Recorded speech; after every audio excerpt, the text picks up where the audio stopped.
Welcome to part two, a special look at the iconic 70s and 80s, a great time for Borders Rugby. With me is Bill Johnstone. We've been going round the grounds. We're now at Netherdale, a place that brings back a lot of memories for you. Stuart, I've seen some cracking games here at Netherdale involving Gala and other border opposition over the years. I remember seeing the All Blacks come here and giving the South a tremendous thumping one year as well. So Netherdale has been a scene for lots and lots of great rugby matches.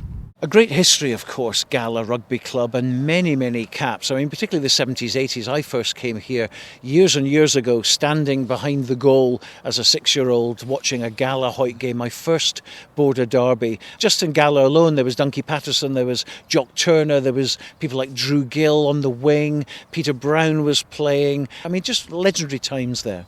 That was a fabulous Gala side. And they produced wonderful rugby. A Duncan Patterson snarling at the base of the scrum, PC doing all sorts of daft things with the ball, Drew Gill providing electric pace on the wing. And Gala really, they were just a wonderful, wonderful rugby side at that time. Hoyt had some great sides round about then as well, so the rivalry between these two clubs, which has gone on since really the formation of Scottish Rugby and the Border League, the rivalry then was intense. And the honours were prized. And Gala was a real production line for a while of Scottish Rugby international players. And they did a great job for Scottish Rugby as well as for the Borders club scene. Well, of course, we all know Chris Patterson done tremendous things, 109 caps for Scotland, a record point scorer, and then there's Gregor Townsend, of course, who was a total legend here in the latter days, from the 90s into the noughties. But back in the 80s, one of the unsung heroes was Peter Dods. Peter was fullback for Scotland. A very fine kicker, lovely tackler, strong tackler, not the biggest of men, small fella for playing full back, but very safe under the high ball. Kicked a lot of points for Scotland, away over 200 points for Scotland. And he was just one of these guys. One of his great things was intrusion into the line as well. He was very good at timing his entry into the three-quarter line to make that extra back, draw the full back and feed the winger and so on. So he was a very canny rugby player, was Peter Dods. He kicked a lot of goals, but I dare say the one he would have wanted to kick most of all, but he didn't, was the conversion of Jim Pollock's try against New Zealand at Murrayfield back in 1983, when Pollock got the try to make it 25 all, and Dodds needed to kick the conversion. Now, it was a difficult kick from the touchline. And the whole of Scotland was hoping and praying that this ball was going to go over and give Scotland their first ever win against the All Blacks. But it just shaved the post, didn't make it. So I dare say, I don't know that Peter has any regrets about his playing career, but that might be one of them. Well, Peter, so many highlights, of course, in your career. One of the biggies was 1984, winning the Grand Slam. And, of course, in the game against France at the end, the decider, you scored 17 points out of the 21 that Scotland got against France. So fantastic memories. Yes, it was a wonderful day, and it brings back wonderful memories when people actually mention it to yourselves. That day, I think we had nobody gave us any hope against a really good French team, but under the coaching of Jim Telfer, that week and everything, he kept everybody's feet on the ground. Didn't let us talk to press or nothing. They done all that. He took care of all these things, and I think that took all the pressure off us for the Saturday. Just to let us go out there and play. All that building up, and of course, as you said, trying to keep the pressure off the players, because winning those matches and then knowing that one more victory would do it. I mean, the pressure must have been pretty well hard to keep a lid on. Well, I think it was. There was a lot of pressure on guys because none of us had been in that position before. With one game to go and everything at stake. But, the squad that we had, it was a fantastic squad. They worked really hard for each other. That squad was built up from probably going to New Zealand in 1981 on tour there, and coming through, into the 83 season, which was a wee bit of disaster until we beat England that season. That was our only win, and then go on to draw with the All Blacks in the November tests, and then on into that season and go on and win a Grand Slam. It was a fantastic achievement.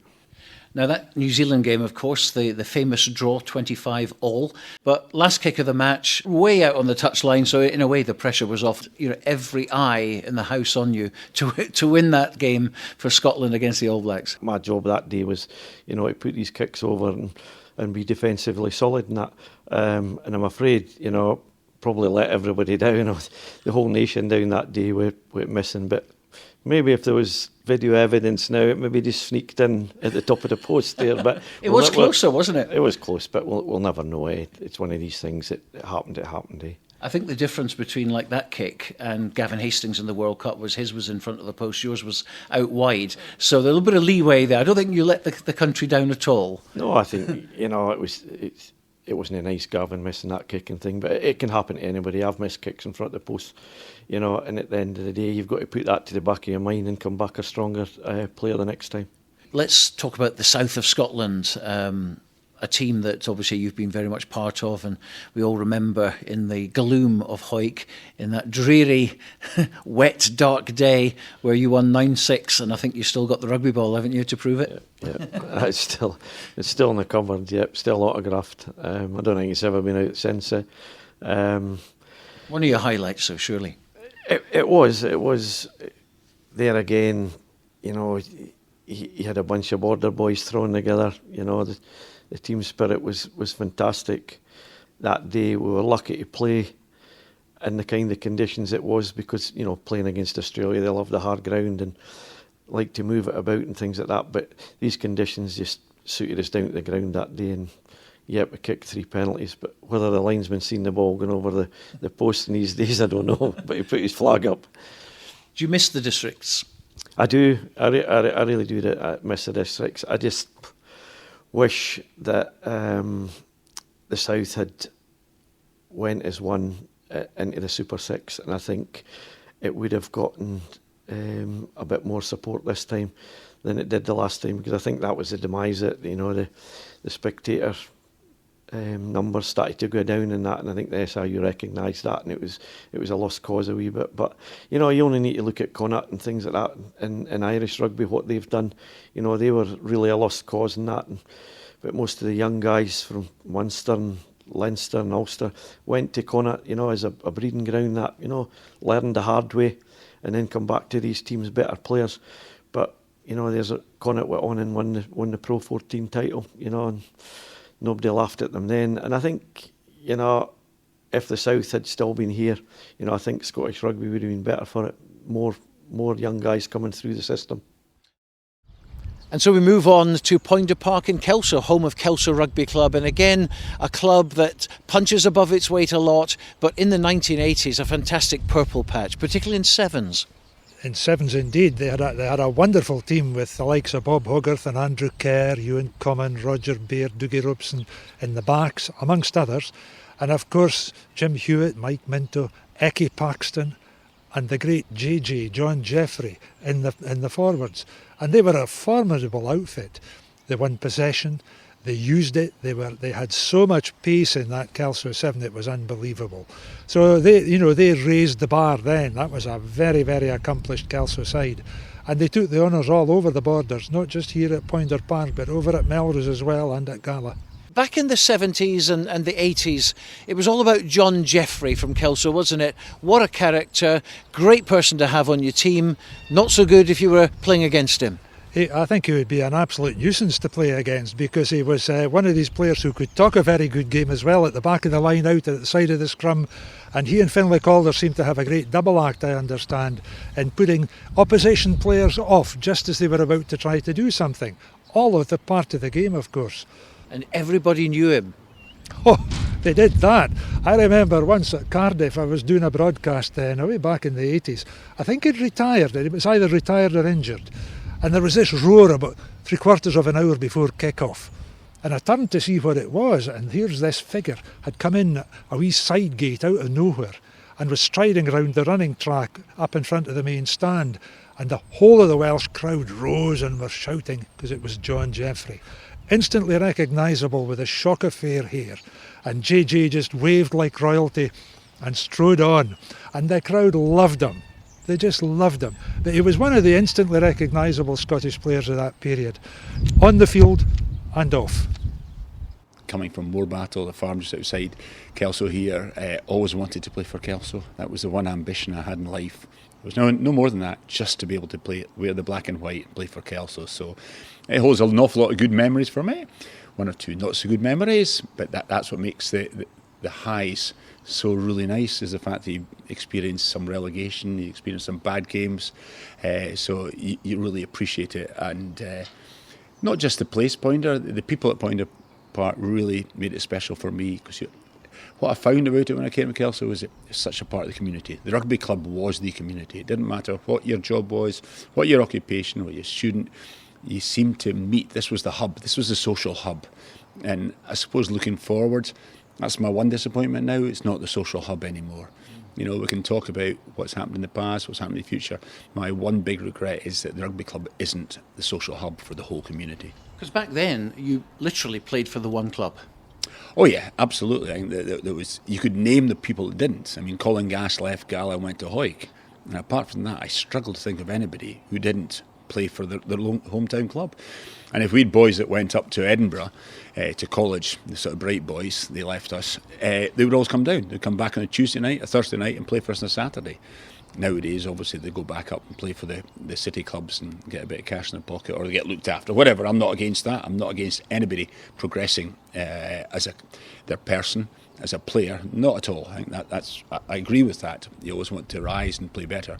But when I look back at the team I played in, every single person came from the community, from Kelso, population of 5,000 and a hinterland of maybe 3,000 maximum. Everybody came within 5-10 miles of the towns. It was just fantastic.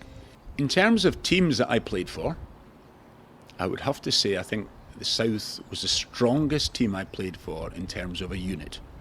You know, it's quite difficult to imagine that, but what used to happen was, what we have in the Borders here is you had 6 Premier teams basically within 10 miles radius of each other, and week in, week out, we would kick the living daylights out of each other. I mean, no quarter asked, no quarter given, and there was a few skullduggery moments, a few bit nasty stuff went on, but afterwards you're back in the bar there, back wherever. There was always a drink, there was always arm around each other, and then when you came together to play for the South, that bond became even stronger. The ones that you've been fighting with were fighting with you. And I just found it so incredible. You go there, and before the 80s, the 70s was basically just members of Hoyk and Gala. And the one. But thankfully in the 80s, we had a halcyon days in Kelso at that time as well. But also there was like Roy from Jed, there was Raddy and Paxton from Selkirk. There was a almost level from all the clubs. It was just fantastic, and that bonding got stronger and stronger. And I always thought that bonding would then get stronger when we went up the Scotland team. I don't think so, because they were disparate. You know, you got people down from London, you got people from Glasgow, whereas the Borders, you're all of an ilk. And then when they came together, they had that magical bond, which I'm finding it difficult to describe, but it was one of these unique things in sport. I think you could probably say that it's what the Ryder Cup has at the moment. There's something magical about it, and I found that with South. It was the strongest unit that I ever played for. But there's a few quirky things which I've kind of uncovered, which I didn't realise before this interview, that you have actually played for Wales and you've played for England. Tell us about those two incidents. Yeah, my English one, I was at university in Newcastle. There was a match between English universities and Scottish universities, and I got picked to play for English universities against Scottish universities. And I queried that, and they said, no, it doesn't matter what nationality, it's where your university is. So I ended up playing for English universities against Scottish universities at Durham. The game was actually at Durham, and actually ended up scoring a try for England against Scotland. And that went unnoticed in my career. And the morning of every Calcutta Cup game, I was expecting that picture, because there's a picture of me in the team with the English rose, or I know there's pictures of the paper of me scoring that try, because I saw them in Newcastle Journal. I was petrified that was going to come out in the morning, and it never ever came out. So I was fortunate, because I thought I was going to get an awful lot of abuse if that one came out. So that was how I ended up playing for England. Wales was Hong Kong Sevens in the early 80s. I'd been playing for, I think it was the Scottish Border Club I'd been playing for that day, and we'd been beaten in the quarterfinals. And you only had your 9 players you're allowed to take with you. So there was 7 plus 2 replacements. But if you got somebody injured, you had to pick somebody who's already been playing in the tournament. So we'd been knocked out and we're ready to go and enjoy ourselves, enjoy the day. So we're getting showered fairly quickly, and the rest of the boys are just about to hit the first beer. And Ron Waldron, the Welsh coach, said, "Oh, Gigi, can you come and play for Wales? We're a man short." I said, "Oh God!" So of course I do. It's an honour to play for any team. Now I play in the semi-finals of Hong Kong Sevens, so I got a chance to play for Wales and Hong Kong Sevens. But if you're an injured player, he was the last one that was allowed on, so I didn't start the game. I came on as a sub, and I can't remember who we were playing, but we ended up getting beaten. So my taste of playing a Wales jersey wasn't very successful. Well, we're going to end our little jaunt round the Borders and the rugby grounds here at one of the most famous grounds in the world. It is, of course, the Green Yards. And what a setting, Bill. It's absolutely perfect, isn't it? When you look around and see the Olden Hills in the background, you know, and we've seen some great rugby matches here, 15-a-sides, and of course the famous Melrose Sevens as well.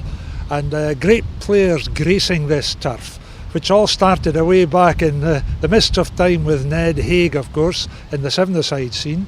But there have been some great 15-a-side players here as well, amongst whom, of course, Jim Telfer. But he was a very intense player, a very intense coach, and always motivation of players seemed to rank very high among his priorities, and he was highly successful. And that was quite permissible. Pick up there by Elliott, gives it to Jim Telfer. Telfer has scored! What a moment for the Scottish captain! When I joined Melrose in 1957, we had 3 internationals playing in the team, and we had a clutch of players who played for the South. I mean, Les Allen played for Scotland, Robin Chisholm played for Scotland, Ian Cordial played for Scotland. But in the first 15, we had Wat Hart, Davy Chisholm, Eck Hasty, Frank Laidlaw eventually, Derek Brown. So I was lucky in the sense that I was brought into a system that was successful, and it just went from there. And I must have taken to rugby, and I wouldn't say I was ambitious. I just wanted to be as good as I could be and take it very seriously. I was a serious rugby player. I went to New Zealand in '66 with the Lions and came back full of bright ideas about how to play the game, how to coach the game. And you've been linked with Melrose, of course, all your life. There's obviously something, a big special bond between you and the club. Yeah, I think the very fact that I was well looked after when I came in, and when I was 17, 18, people like Robin Chisholm, Derek Brown, and particularly Leslie Allen, they took me under their wing. And in fact, the first year I played here, I wasn't aged to drink. And strange though it may seem, you didn't drink until you were 18. Well, I didn't. And Wat Hart was there to take me to the pictures and not go to the pub. So I was well looked after. And I've always been a one-club person. As a player, I didn't want to play for anybody else. And as a coach of a club team, I never wanted to coach anybody else. Because I realised that if it hadn't been for Melrose, I wouldn't have been where I've been in rugby and probably in other areas of life. So I'm indebted to Melrose. I've been lucky because I didn't need to move to another club to get top-class rugby. What would you say as a coach was your most satisfying period? I think to me the most satisfying was when I'd helped Ian McGeechan and the team win the series in '97 in South Africa, because my history of Lions hadn't been very good as a player and as a coach, because I'd twice gone as a player and been beaten in both series in South Africa and New Zealand, and once I went as a head coach to New Zealand in '83. I was the only coach there, and we were beaten 4-0. So to beat the Springboks in South Africa in '97, I think, was the most satisfying I ever had. Followed by the 1984 Grand Slam, because it had never been done for 59 years. And we had, Colin Telfer, myself, and the selectors had developed a group of players who became household names like Roy and John Rutherford and so on. And although I was involved in the 1990 Grand Slam, and in 1999 we won the championship, the Five Nations, they weren't so high on my list. And in fact, when Melrose won their first league title in 1990, I happened to be the coaching at that point, and we won the league by beating Jed the week before the big day at Murrayfield in 1990 when Scotland beat England. For me to beat Jed and win the championship, I think, is ahead of Scotland winning the Grand Slam in 1990. After you coached Scotland and after you coached the British Lions, you decided, I still want to coach. I've still got plenty to offer these youngsters. And Melrose Wasps, you were their coach as well, the youngsters. I mean, it's fantastic for them to have someone of your calibre coaching them. I once spoke to somebody and I said, I coach Melrose. He says, that must be unfair on the other teams. I says, no. I says, we don't win all our games. Well, for years and years we were unsuccessful. Jed Thistle, Selkirk Youth Club, Gala Wanderers, Hoyt Wanderers were far better than us. There was this feeling that because I was who I was, the team was bound to be successful. Well, they weren't. Bill, it's been an absolute pleasure going round the Borders with you today. And just to sum up, what has Borders Rugby given to the world? I think it's given them some great rugby players of the highest calibre who have played for Scotland, played for the Lions, played at Rugby World Cups, not just in this country, but they've gone abroad and shown what the Borders Rugby setup can produce. So that's one thing. The other thing is, when we stand here at Melrose and we think to the Saturday in April when Melrose Sevens takes place, you have about 11 to 12,000 people coming here from all over Scotland, all over England, and they come to Melrose to see this great tournament, and it goes out live on television, other parts of the world, and they're seeing this lovely part of the country. And that's a great advert for the Borders as a region. But it's the rugby players that make it, of course. And I just wonder, we've seen some great players in the past, we've spoken about them today, I wonder if we'll ever see their like again.